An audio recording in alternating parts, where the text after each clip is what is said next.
सन्माननीय सभापती महोदय, कुठली दुरुस्ती करत नाही आपण.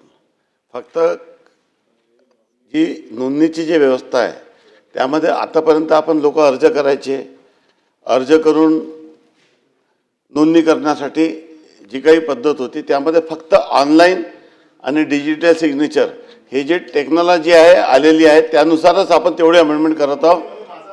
त्याशिवाय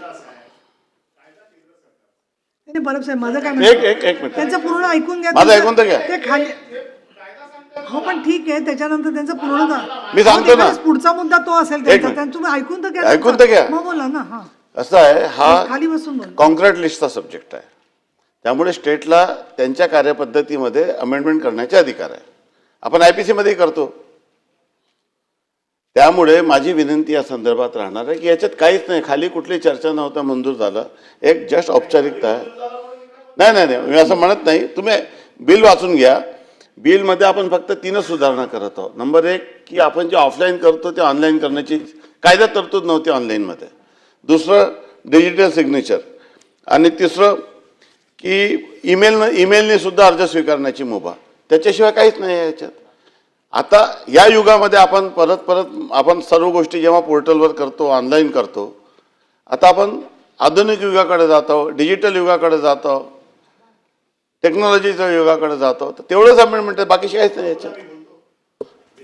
बोला हरकत नाही. ठीक आहे, मग मी आपण मांडा मंत्री महोदय, आपण मांडा. महोदय, महाराष्ट्र विधानसभेने संमत केलेले सन 2026 चे विधानसभा विधेयक क्रमांक 12 भारतीय भागीदारी महाराष्ट्र सुधारणा विधेयक 2026 मी आपल्या अनुमतीने मांडतो. विधेयक मांडण्यात आले. महोदय, महाराष्ट्र विधानसभेने संमत केलेले सन 2026 चे विधानसभा विधेयक क्रमांक 12 भारतीय भागीदारी महाराष्ट्र सुधारणा विधेयक 2026 विचारात घ्यावे असं मी आपल्या अनुमतीने प्रस्ताव मांडतो.